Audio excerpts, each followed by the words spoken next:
very first speaker as part of the Hope and Recovery Stories. Our first speaker is Anush Hussain, a UK civil servant by day. Anush is a paraclimber in the UK and an ambassador for the Ehlers-Danlos Support UK and Limb Power. She also supports the Grit and Rock Foundation, which aims to help teenage girls aged 13 to 15 from inner city backgrounds develop greater self-confidence.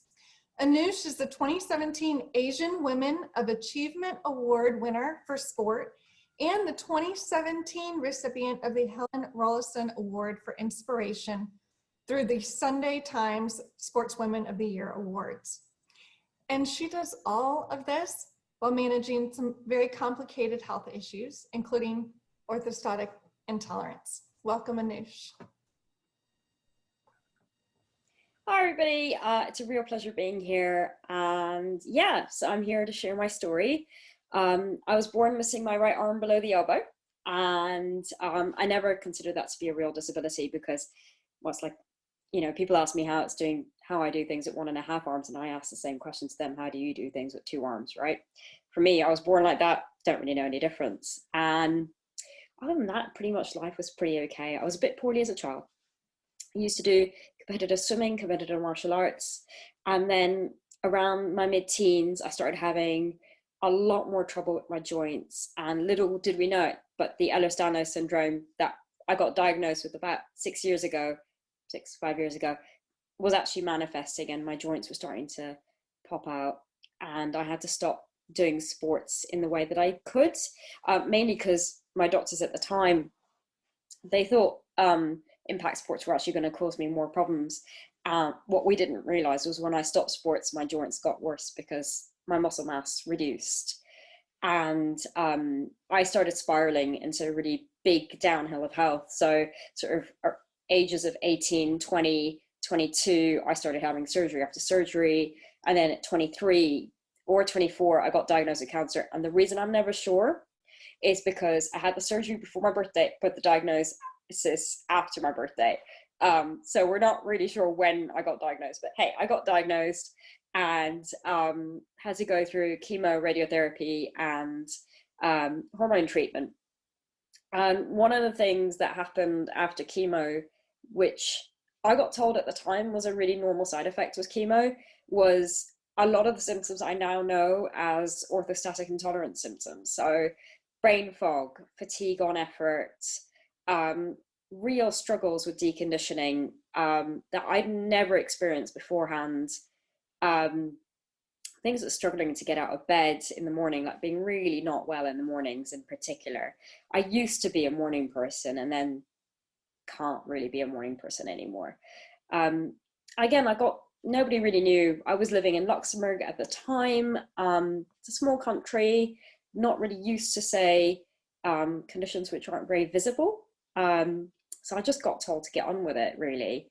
And even though, you know, at the end of sort of the cancer treatment, I was really struggling. So I was struggling with things like walking because I'd had back surgery the year before cancer. So the physical walking, the pain of it, I was struggling with the walking because my heart rate was going absolutely insane after the chemo treatments. I could climb a flight of stairs and I'd be at peak heart rate. And we're talking 1 floor, not even. The doctors would have me like sitting down so that my heart rate would try and calm down. But one of the big things that happened post-cancer was that my left hand, which is the normal one, started having a lot of trouble with lymphedema problems. And to the extent that I was struggling with washing my hair, drying my hair, putting my socks on, doing anything that sort of related to my own independence. So one of my best friends suggested I try climbing. Now, I tried climbing once as an 8-year-old on a school trip, enjoyed it, asked my parents if I could try, and they sort of went, dangerous sport, you're not doing it. And at the time I was in martial arts anyway, so it wasn't really something, it was something I wanted to do, but it was never something I wanted to take up, really. And so, you know, I didn't really look at that as a sport. And my friend was suggesting this, and I went, you're insane. Like, it's one thing to try it out and want to try it out as a kid. It's another thing to, you know, do it when I'm basically got a broken body and maybe a broken spirit as well after the treatment. But after martial arts, and I'd had to stop that, I hadn't really found another sport that I loved. And she sort of went, you've been trying different sports and nothing has engaged you in the way that martial arts did. And, you know, what's the worst that can happen? The worst is you take this sport off and you say, right, that's another sport I've tried, but nothing worked. Or you find something you love and it might change your life. Couldn't really argue against her with that one. So went climbing and loved it. And it was the first time I felt normal. It was the first time I felt like I wasn't somebody who'd been sick. I wasn't somebody who was fighting something. I was just me on the wall. There was nothing else there. For the first time in a very long time, I felt like the me I used to be. And that feeling kept me coming back to the wall. And eventually I took up climbing properly about 5 years ago and started training and got coach. And sort of regardless of all the situations I was having, I decided I'm going to see what happens and see what I can get my body to do. Ended up ranking second in the UK in my disability category that year, and currently holding a third place ranking. But I also started noticing that as I got more physically active, I started experiencing a lot more symptoms. I'd get these crashes. I could be completely okay for 2 days, and then I wouldn't be able to even get out of bed for the next day. And we're talking like 16 hours straight where I'd be trying to get out of bed and I just physically couldn't make it out, let alone drink or eat. I'd be really, really dizzy. I'd be walking into things like the wall or the door. I'd lose my balance randomly. And even in training sessions, and training sessions had to be eased off, but even then, I was starting to lose my ability to coordinate, but only when I had efforts, only when my heart rate was going up. So eventually, a couple of years ago, we started investigating what was going on because I managed to persuade the doctor something was actually wrong. And this was not just me being tired or the EDS or the post, I mean, they can only call it post-chemo reactions. I mean, gosh, I'm like 7 years post-chemo, 8 years post-chemo now. You can't keep saying it's a post-chemo problem. And eventually, you know, I got my tilt table test last year and we officially called it orthostatic intolerance vasovagal syncope. And I've been learning to self-manage since. And thankfully I found some ways to self-manage, and one of them is being really patient and really gentle with the way I train. So if I do want to increase my activity levels, it's a really gradual process of sort of maybe even half a minute of extra activity in that session, and then try again and with a rest day in between and things like that. And that's worked out pretty well for me, actually. And I'm not saying that's going to work out for everybody, but it's been really frustrating doing things this slowly. But if it's gotten me from the point where 8 years ago I was struggling to walk 5 minutes, and then 2 years ago I indoor climbed the height of Mount Everest for a charity challenge, I'd say that's pretty good progress. And then this year in April, I dislocated my right knee standing up in the kitchen. Thank you, EDS. So at the moment I'm using a wheelchair, or rather my husband's pushing me around in the wheelchair because I can't independently move it myself. And yet on the wall, I'm still managing to climb with a bit of assistance, somebody pulling the rope for when I'm using my right knee properly. But when I tried climbing 2.5 months ago, when the walls reopened after the lockdown, I got half a climb, as in literally half a route up. You know, we're talking 3 meters, you know, compared to what I was doing before lockdown. And I needed a 45-minute nap in the wheelchair while everybody climbed around me. I actually fell asleep. And I got on the thing again and tried again, and then I needed another 45-minute nap, and then it was time to go home because we're only allowed to climb for 2 hours at a time. And that was 2.5 months ago. Now you know, I went climbing this evening, and I'm back at it. I'm managing to do, you know, a few climbs and no naps. And yeah, it's not where I was. And I know I deconditioned, and I know the orthostatic intolerance is not helping. But I know I will get back to where I was. It's just another step back in my story. I've had so many of them now that it's about being really cognizant of the fact that whenever I have a step back, I know I can also step forward. And I know with my journey, at least, it's been very much so for every 2 steps I take forward, I will take 1 step back. And I've had to get used to that. And I think with orthostatic intolerance, that is something that is definitely part of that. Like if you have a cold or a cough, or I tend to get bronchitis, whenever that happens, I'll have a few weeks where I'll have to be, almost non-active or stagnant in terms of how much progress I might make.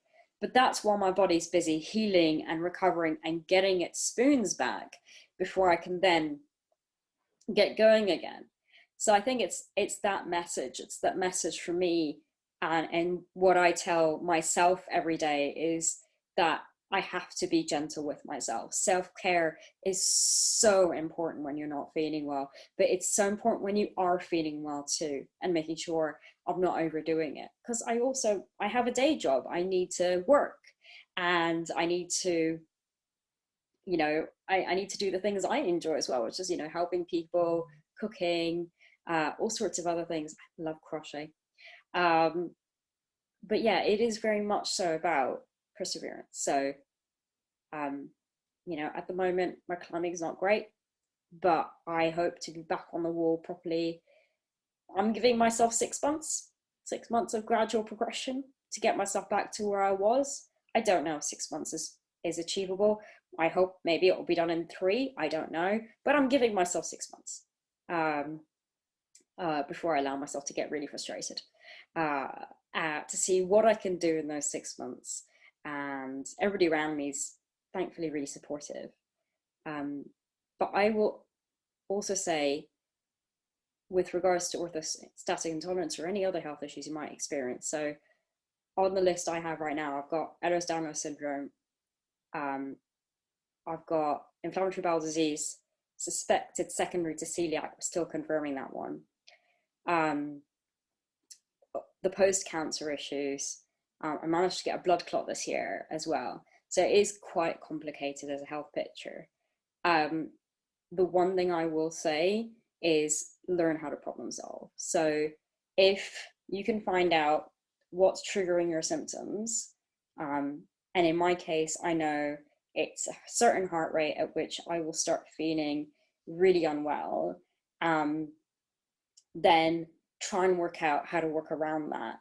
So as my example for me, and it's a very personal example, when my heart rate starts reaching 150 beats a minute, and it's there for a certain amount of time, and we're talking maybe a minute or so, if I'm really deconditioned, I'm going to have to sit down for a while after that, maybe take a 3-hour rest. So I do train cardio. I do actually get on the cycle and try and stay at 150 beats a minute. But then I know I'm planning a rest day or a rest break, or I'll make sure that food is already ready made in the fridge and things like that, so I don't have to worry about all of that afterwards. And it's about being really smart about all of that type of things. And the other thing I'd say is, get a whiteboard or a piece of paper and literally just write down. I spent ages doing bullet journals, trying to work out what might be triggering and not triggering my symptoms, because for me, I want to climb harder, I want to climb more, I want to be able to climb outside. It's something that I absolutely love doing, but it is a sport that requires effort, and all sport requires some effort, aside from maybe more sedentary sports. And the thing is, if you start learning what your symptoms are, if you start working out what your minimum baseline was or is, then maybe you can make progress from that. And that's something that I think anybody and everybody can hope for that. And if you can hold on to that hope just that little bit, then that's motivation. And that's my main thing. I would say stay hopeful. You never know. We might have research in the future that might help us a bit more, some medical breakthroughs that might help us more, maybe some recognition from the medical professionals. Maybe somebody somewhere will find something. But until that happens, we all are pretty much having to stay self-managed. And if that's the case, then, you know, let's do what we can between that and stay as hopeful and happy as we can. That's me. That's my little story. I live my life in adversity and I bounce back. Thank you. Anush, thank you so much for sharing with us. You have really overcome some pretty significant hurdles, and yet you still remain so positive and you stay focused on your goal. I love it. Your message about self-care, you know, it really hits home. You really have to assess when you're starting to get low on your spoons, right? And make sure you take care of yourself so that you can be a little bit more productive each and every day. So wonderful story. Thank you again so much, Anush. We greatly appreciate it. Thank you. So let's, if we could, just checking time here, we're going to go ahead and move on to our next speaker. Next up, we have Miss Meredith Brooks. Meredith was a teenage POTS patient, not feeling so good when she first connected with Dysautonomia International. But today, she's an emergency medical technician helping other people navigate the medical system. Welcome, Meredith. Hi, it's so nice to be here. Hi, Meredith. Is it working? It is working. You look great. Okay, go ahead. Tell us, go ahead, you're on. Tell us about yourself. Okay, so it's such an honor to be here tonight. While I very much wish we could all be in person, this global pandemic has had other plans for us. So I join you instead from my favorite place of all, my couch. My name is Meredith Brooks. I'm 22 years old, a college graduate, a paramedic, a cat mom, and I also have POTS. When Lauren asked me if I wanted to speak, I immediately said yes, but I must admit that gathering all of my thoughts of just what I want to say to each and every one of you and managing to keep it short and sweet in 15 minutes is quite the challenge. I want to take you all back to 7 years ago. It was 2013 and a cold December night. I was a freshman in high school and a cheerleader for my school's basketball team. Go Achaeans. I was a flyer, the girl that got sent up into the air. Back then I had no fears. I was naive and unaware of much of what the world had in store for me. It's easy to look back now and wish I could change things or go back in time. I know I'm not the only one that thinks this way, but if it hadn't been for that unlucky but also lucky evening, I wouldn't be here tonight speaking to all of you. So there I was, 10 feet in the air, cheering on the crowd, until suddenly I was no longer cheering them on, but rather scaring them. You see, I fell 10 feet head first out of a cheerleading stunt. I wish I could give you all the details on how it happened or what it was like, but frankly, I don't remember any of it, which is probably best.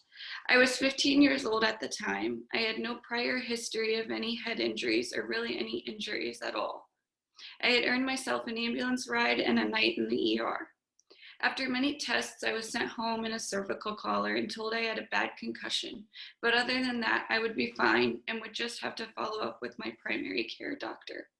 What I didn't know that night was that it was just the beginning of a long journey, a very long journey, one that would lead me here tonight. While the doctors were in fact right, I had a bad concussion. It lasted 2 months and I failed the concussion test 4 times. It was just the beginning and not the end like we had thought. After I was declared concussion-free, my symptoms only seemed to worsen. The dizziness had turned into passing out, and not just occasionally anymore, but rather any time I stood up. The fatigue was overwhelming, and it became very clear there was something wrong. I saw just about every doctor in the state of Indiana, neurologists, cardiologists, you name it, I saw them. I even saw an ENT at one point, who were desperate for answers. However, instead of answers, we often got the all too familiar, it's all in her head.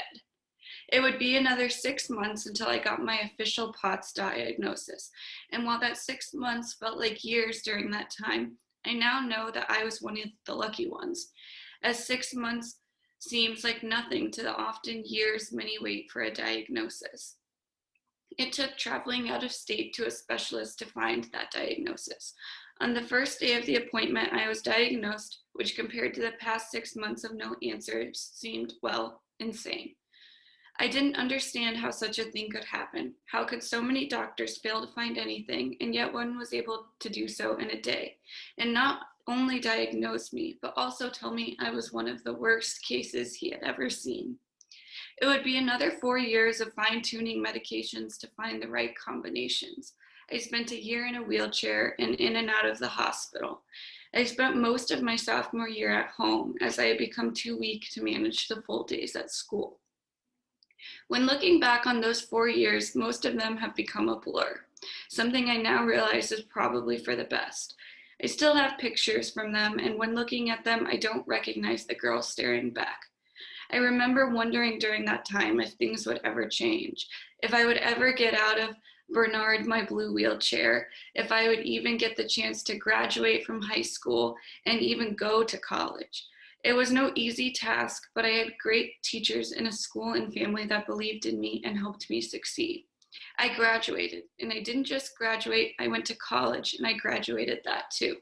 Today, I spend my days working 12-hour shifts in the back of an ambulance in a busy city as a paramedic.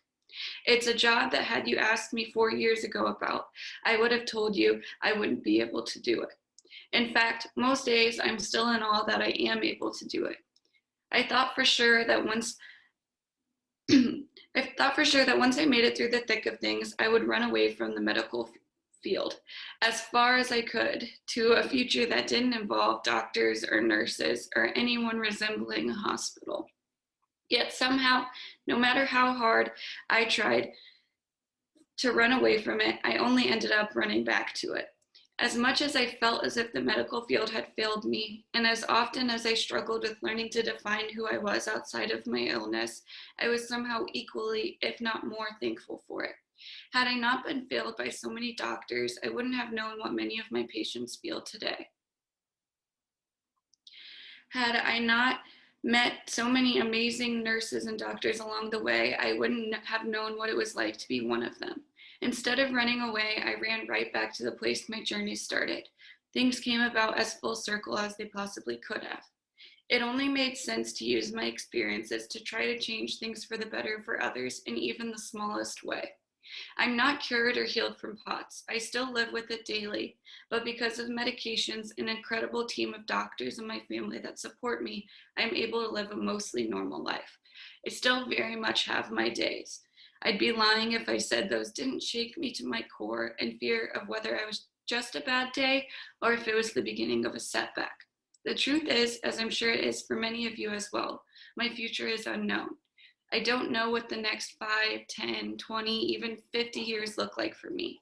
I don't know what the future for POTS patients looks like. I can only hope somewhere in there is a cure for POTS. I have hope because of Dysautonomia International that someday there will be that cure.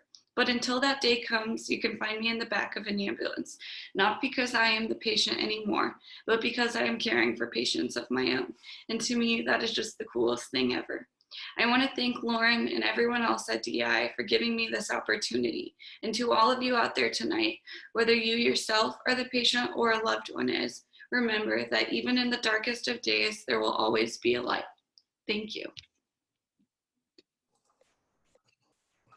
Wow, Meredith, that was a great story. And I know I can personally relate, and I'm sure so many other people can as well. And hearing that it's all in your head, just it's crushing to the patients. So, you know, you have really overcome quite a bit. I've been in your shoes. You don't know what lies ahead, if anything. And your successes are a testament to your positivity, to your focus, and great job. So thank you so much for joining us tonight and for sharing your story. That was wonderful. It was beautiful. Thank you, Meredith. So now I'm going to invite our final story of hope and recovery speaker tonight. That is Jaclyn City. Jaclyn is the fashion designer behind the inclusive brand Jaclyn City Apparel. She is proud to make dysautonomia and disability advocacy an instrumental part of her brand. Jaclyn City Apparel can be seen on the pages of Vogue and Cosmo, as well as the runways of New York Fashion Week and soon to be Paris Fashion Week. Very awesome. Welcome, Jaclyn. Hello, and thank you to Dysautonomia International for having me. My story will actually be very similar to Meredith's, so I would like to also thank Meredith. I'm Jaclyn City. I'm a fashion designer now, but 6 years ago, I was just a senior in high school. I took the bus home on a Friday afternoon. I had plans to go to a concert with a friend. Music was my whole world back then. I wanted to be in the music industry. So me rushing home to go to a show after school was seemingly just another Friday, except it wasn't. That concert, that day, changed my life forever. In some ways for the worse, but in some ways for the better. I went to the concert, and during the opening act, I was hit in the head, the temple to be specific. I only have flashes of memory from that night because I lost consciousness. When I came to my senses, I was babbling some nonsense on the curb outside. I was rushed to the hospital. After spending all night transferring from hospital to hospital, doing test after test, the doctors told me they just suspected I had a concussion. I was told to rest and that I'd feel better in 2 weeks. When I didn't feel better, I went to a neurologist. He told me to rest and come back in 2 weeks, which turned into 2 months, as I was pushed out the door with a prescription for rest and antidepressants. I could not just rest. I was trying to finish my college applications and take my SATs with debilitating symptoms of nausea, dizziness, brain fog, and migraines. I needed to finish my senior year, so I was frustrated. I felt like no one was listening. I needed help. So I turned to my saving grace that is always there for me in my time of need. Google. Thanks to Google, I found a center that specialized in concussions. I went, and after a long day of additional tests, I was formally diagnosed with a concussion, as well as post-concussive syndrome and trauma to the right eye, which followed the blow to my temple. My new neurologist helped me put together an individualistic approach to my new problems. A program consisting of physical therapy, occupational therapy, eye therapy, and emotional therapy aimed at my concussion symptoms which had been going on for months at this point. Thankfully, I had applied early to one local university's music program, so my application for that was already finished. With my early acceptance, I withdrew all other applications. It was bittersweet. There went my dreams of moving to another city and traveling for music, but I knew I had to stay home and get better so I could go to school in the fall at all. With the help of accommodations, I was able to graduate. But instead of those fun senior week summers that you hear about, I spent my summer in the neurologist treatment program in preparation for my freshman year of college. Those concussion symptoms were improving, but my health as a whole was declining, and quickly. As I entered college, I was met with more obstacles. If one issue improved, another would pop up. It was like playing a very traumatic game of whack-a-mole with new symptoms. When I tried to walk around campus, I would find myself lost and confused, trying to open my Apple Maps getting back to my dorm. I would lose vision and pass out on the sidewalk. My roommate would make fun of me, even calling me brain dead. I even went to join a concussion support group, but I became the example of how bad it could be. I had to step back. I had to leave college in hopes I would get a second chance at a later date. I felt like a failure, but I knew I had to put my declining health first. I began to faint multiple times a day. I was confined to bed most days with what little energy I had. I was unable to hold down food, and I lost 50 pounds on a diet of toast and rice. I couldn't go out much, and I developed highly sensitive sensory issues. I lost almost all of my friends, who thought my sickness was for attention. It was an extremely dark time for me. I went through months of extensive testing to find out why I was sick, but I received no answers. The nurse practitioner at my neurologist's office told me I was just fainting because of anxiety and panic attacks. I felt trapped in a Groundhog's Day loop of just rest, so I felt hopeless. When I finally got to see my neurologist, I told her of my new debilitating symptoms. She immediately expected something that I had never heard of, POTS. We did a poor man's tilt table test right there in the exam room, and she was right. It would later be confirmed that I had POTS, postural orthostatic tachycardia syndrome. I had dysautonomia, which led to all of these seemingly unrelated symptoms. Now I had a diagnosis, so we were able to alter my treatment plan. I got a cardiologist, and I went on a POTS-specific physical therapy program, as well as beta blockers. My therapies included everything from pretending to pay a check or book a trip to Where's Waldo books for my vision. I would go through the motions of house chores, and therapy even included field trips to clothing and grocery stores, which was to practice how to go to a store and not faint, a skill I am still working on mastering. But I began to improve, little by little, month by month, and year by year. Through this experience, I realized how important diagnosis is. Diagnosis is a privilege. Without the correct diagnosis, you can't find the correct treatment. Before my diagnosis with dysautonomia, I felt diminished and unseen. At my darkest point, I thought I would never get better. I believed I'd always be dizzy, confused, nauseous, and bedridden. But I'm glad I never gave up. Sure, I still have symptoms, but even if new symptoms come on, I have the clarity and strength to face them head on, pun intended. I now understand how it all connects and stems from the same issue, the permanent brain damage from that very same concert. My fight was not, and is still not, over.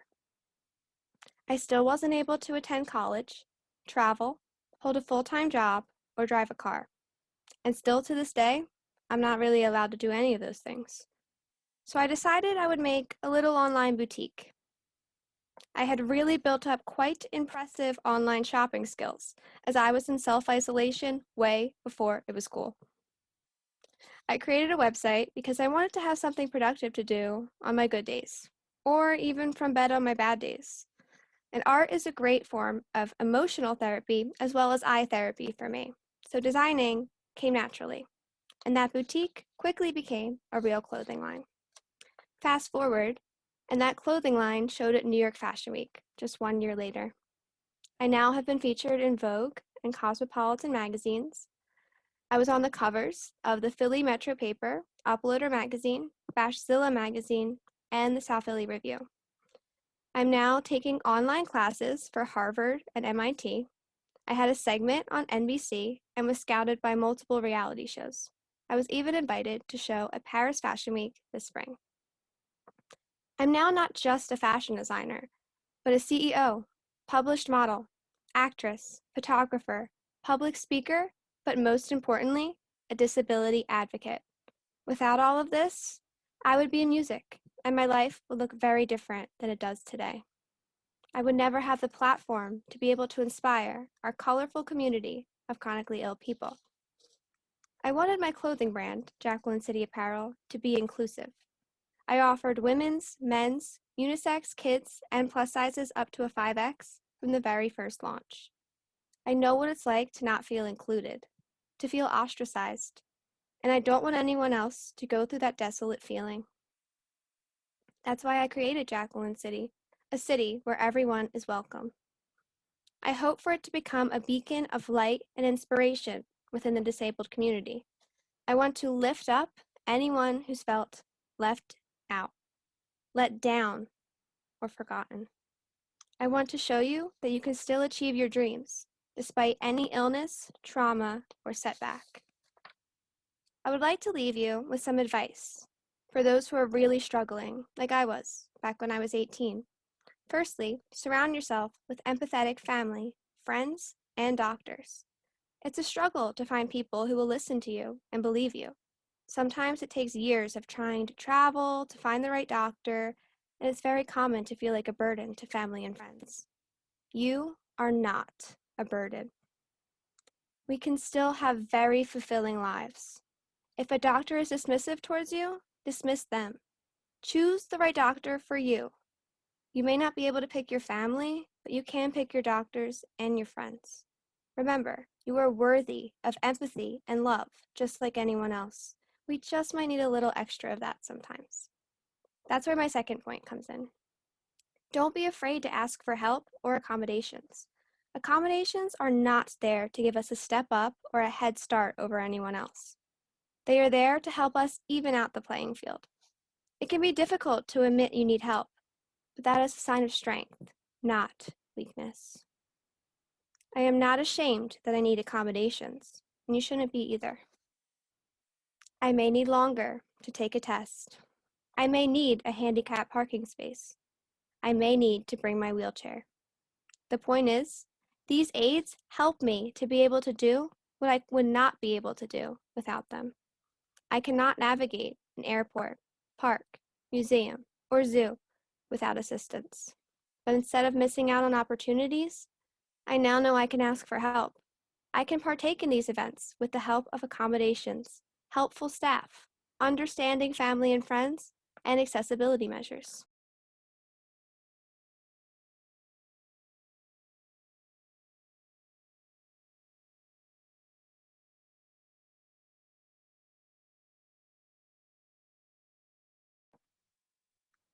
Speak up about your needs, and you will be able to do so much more. I think so many of us with invisible illness, like dysautonomia usually is, have a problem not feeling sick enough. That's why I have chosen to embrace my disability. And I believe you should embrace your dysautonomia too. Chronic illness does not define you. It is a part of you that made you who you are today, which is a warrior. Just like I have blonde hair or I have brown eyes, I have dysautonomia. It is just one characteristic that makes up me, a whole person with wants, needs, and dreams. Dysautonomia will not defeat you without your permission. You are a whole person, not a disease. Please, going forward, keep your hope alive. There is no magic pill, and dysautonomia can be overwhelming if you have a long list of symptoms. But take it one step at a time, one symptom at a time. Something that helped me was realizing which symptom was the hardest for me to currently deal with, and then working my way down that list as symptoms improved. Work alongside your doctors to help you create a life you can manage. You can create the life you have always imagined. It just might take a little bit more time and effort. You may not be able to fully recover from dysautonomia, but you can greatly increase your quality of life with things like research, support groups, therapy, and medication. Opening up to these 4 things can help wonders. If you understand what's happening to your body, it's easier to communicate your needs with others. So research. You will better understand how everything connects and therefore how to treat it and advocate for yourself. This isn't permission to make WebMD your homepage, but reputable sources like Dysautonomia International are great for finding out information about your conditions. A lot of people, and even some doctors, don't know much about dysautonomia, so it's important to educate yourself so you can help educate others. Support groups are also a great option. You can find people who actually fully understand what you go through on a daily basis. Other patients can help give you useful tips or advice. You can share stories or even vent. There are some great virtual support groups on Facebook, and there are even Dysautonomia International groups. I think it's important to make other chronically ill friends or have disabled role models. They can help you feel better about your normal. Your normal may look very different from the able-bodied people around you, but things like the spoon theory can help you have a positive perspective on your life, and it may be easier to communicate your hardships or shortcomings this way. Some days, I may have several spoons or be able to do several tasks. Other days, I may not be able to do anything but eat Ben & Jerry's in bed in a onesie, and that is perfectly fine. It can be hard to face the pressures of today's social media standards as a chronically ill person. You may feel like the odd one out, so follow or befriend those only who lift you up and inspire you. It's okay if you are not at the same place in life as the people you see on social media. Social media is not real life. We don't get to see anyone's bad days. And progress is not linear. It's okay to have bad days or setbacks, but the important thing is that you keep going. Remember, you are not alone in this fight. There are so many of us dysautonomia warriors. And lastly, therapy and medication are both nothing to be ashamed of. Mental health and physical health should go hand in hand in this fight. Being chronically ill can be taxing, both mentally and physically. So please make self-love and self-care priorities in your daily routine. Talk therapy and exposure therapy have really helped me deal with the PTSD, anxiety, and depression that have come along with my illness. Meditation has helped me have a calm, clear mindset. And of course, diet and exercise have helped too. I also highly recommend support animals. I do love my Yorkies. They're right there. You can see them. But like I mentioned earlier, there are other types of therapies like physical therapy, occupational therapy, or eye therapy that may improve symptoms. Medications are often also an important step to treat dysautonomia. Personally, I was scared to try therapy or medication, but I discovered both therapy and taking your prescriptions can be forms of self-care. You have to make your health a priority and be kind to your body and soul. You must be open to finding the right treatment for you with your doctor's help. You have to believe that you are worth fighting for. You are much stronger than you give yourself credit for. Your new path may look very different than the one you pictured, but that is a part of life. You will find your place, and you will come out stronger on the other end of this. Your fight is our fight. And just look at this wonderful community you are now a part of by attending this conference. One last thing, stay positive. It can be extremely difficult to do this, and it may not happen every day, but a positive mindset can help inspire you to keep up with a healthy routine. A lot of small, consistent steps towards recovery can add up to miles. All you can do is try your best, and your best may look different every day. That's okay. My biggest hope for you is hope. Keep your hope alive that your quality of life will continue to improve. Your dreams can all come true, just maybe not in the way you expected. And remember, if you can't work a 9-to-5 job, build an empire. Welcome to Jaclyn City. Thank you so much for having me. I was so excited to be asked to speak today. I'm a huge supporter of Dysautonomia International, so it's such a pleasure. Again, I'm Jaclyn City, CEO of Jaclyn City Apparel, and you are welcome to be a citizen of mine by visiting my website, jaclyncity.com, or following Jaclyn City on Instagram. I'd love to hear from any of you. I'm always here for advice or to answer any questions. I talk openly about dysautonomia very regularly and my disability, so please reach out. Thanks again, and I hope you all have a great night. Thank you so much, Jaclyn. That was quite the story, and you're right. It mirrors Meredith's very closely as well. Yes, I was very surprised. I didn't expect someone to have such a similar story. Yes, yes. I do have a question for you. If you could stay on, the question applies to Meredith as well, if she's still available and can come back on. How do you? I am Hi, there she is. I didn't know Jaclyn's story either, and it's very crazy how similar they are. It is. And both of your successes are amazing. You guys should both be very proud of yourselves. Oh, thank you. Thank you so much. So my question to both of you, you both had extremely wonderful lessons for the patients. They also apply though to the caregivers, and they really hit home with the physicians as well, to really everyone who's watching tonight. My question to you is, what do you say to those who question your illness, who question the severity, who really maybe aren't fully understanding. Jaclyn, if you want to go first, tell us how you interact with that situation.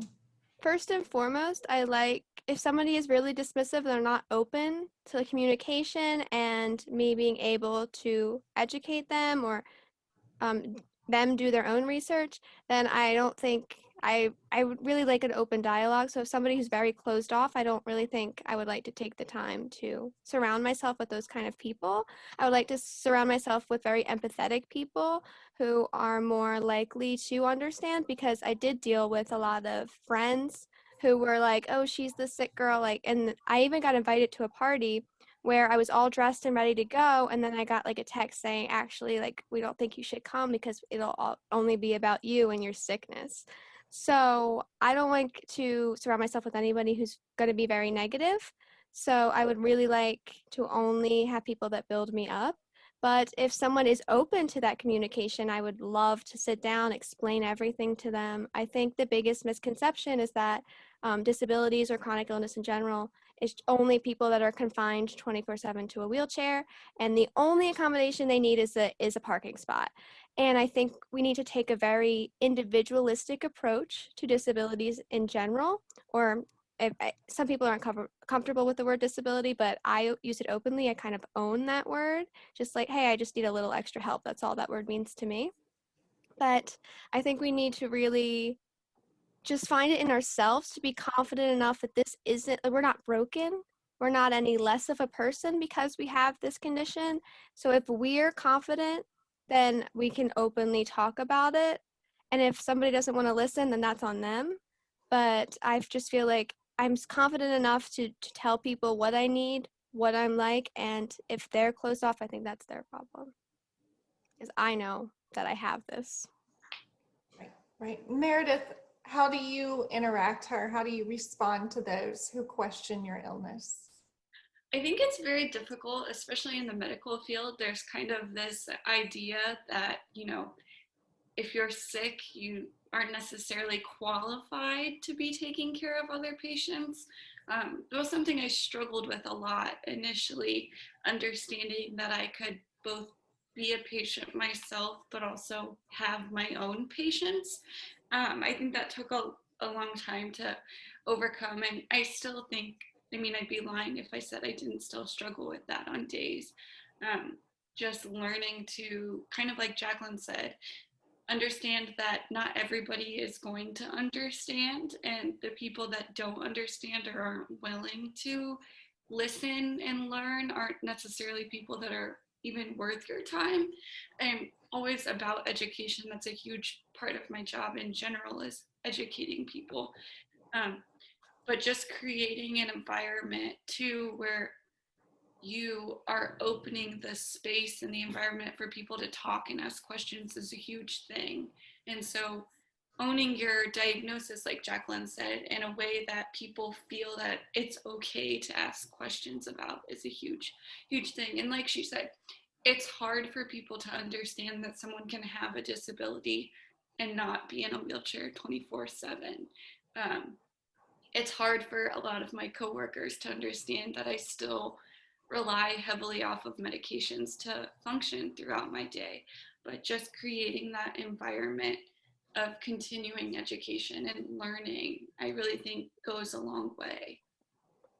Yeah. I think it's really important to keep the conversation of invisible illness going so people can become more educated and aware of invisible illness as opposed to illnesses you can physically see, because a lot of people picture only a very limited amount of the people on the disability spectrum. That's right. That's right. So I have another question for you.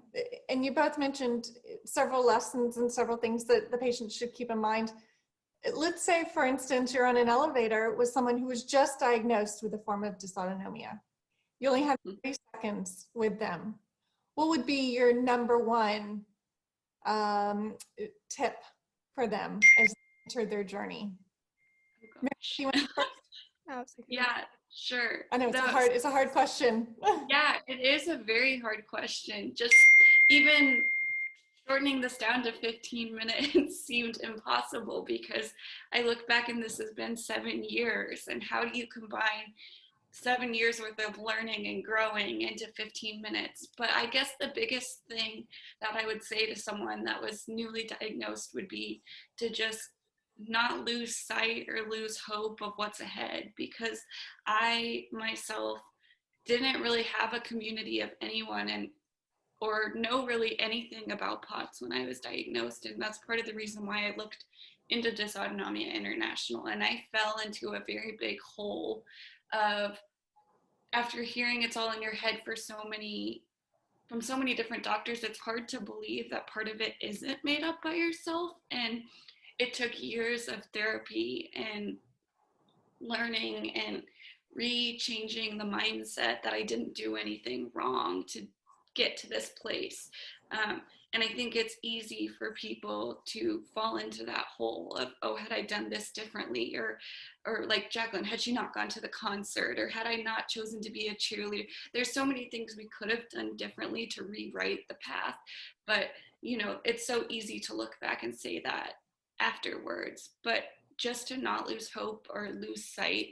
And kind of like Jaclyn said, you know your body better than anybody else does. So to keep the hope alive, I guess, would be the main thing. And then the second thing would be that, you know, no matter what anybody tells you, you know your body better than anyone else. And like Jaclyn said, if you find a doctor that you feel like isn't giving you the time or day, well, the good thing is there's 10,000 other doctors that probably will listen to you. So to just keep pushing forward and take it day by day, and know that it's okay to take a break and it's okay to rest on days that you're not feeling well. Just be gentle with yourself, I guess, is the biggest thing. And don't be afraid to reach out and ask for help.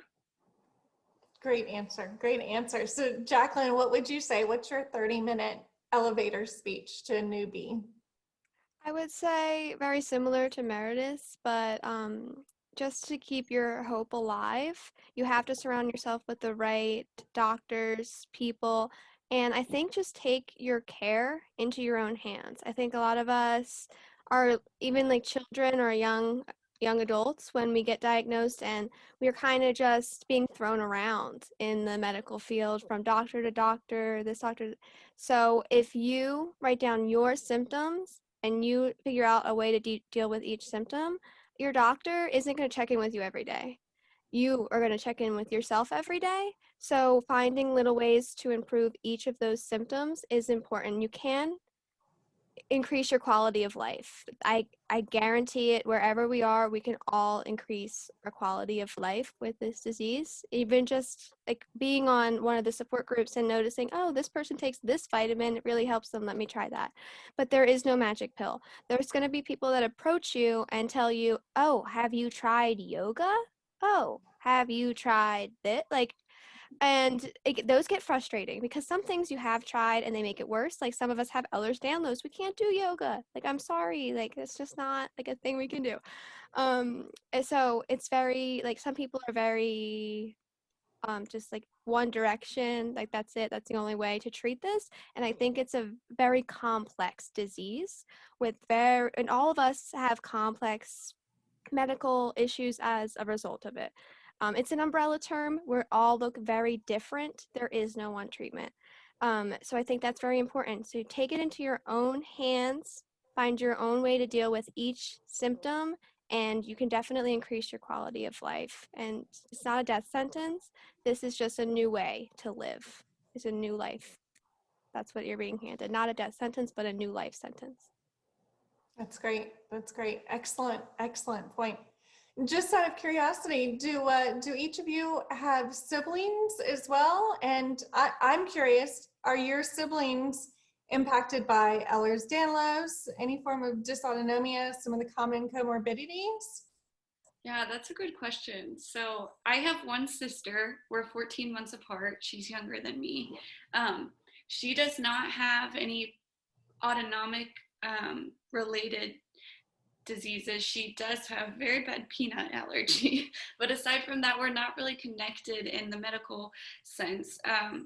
it was a very big adjustment for sure. I felt like during a lot, I say it all the time, she kind of had to become the bigger sister out of the two of us when I was first diagnosed, which really was, I can only imagine how difficult it was for her to kind of have to step up and take that role. I felt a lot of guilt because I couldn't be there to be the bigger sister that she needed during, you know, her high school years and learning about herself. It's been awesome over the last couple of years. As my health has gotten better, I feel like I've finally gotten to take that big sister role, and I must admit I have kind of run with it a bit. But I think in general families as a whole are impacted by this. My mom says all the time, you know, she really doesn't like to talk about it because it's such a traumatic thing for her to think back on. And I think that that's a big part of it, is that just because one person is sick doesn't mean it doesn't embody the whole family. For any family that goes through a situation like this, it is traumatic, and it does kind of put a strain on everyone, not just the individual that's sick. But yeah, for sure. That's true. That's true. And Jaclyn, do you have siblings as well who are impacted? I do have 2 blood siblings, but they're both my brothers and they're much older. And I don't think that they have any symptoms that I'm aware of, but a lot of the females in my family do have autoimmune issues.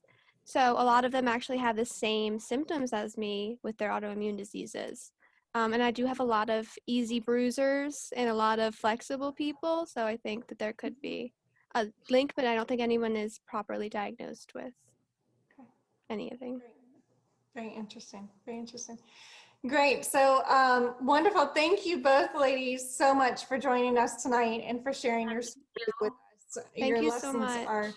are wonderful. So we greatly appreciate it. Thank you both ladies. Can't wait for bingo. Jackie, yes.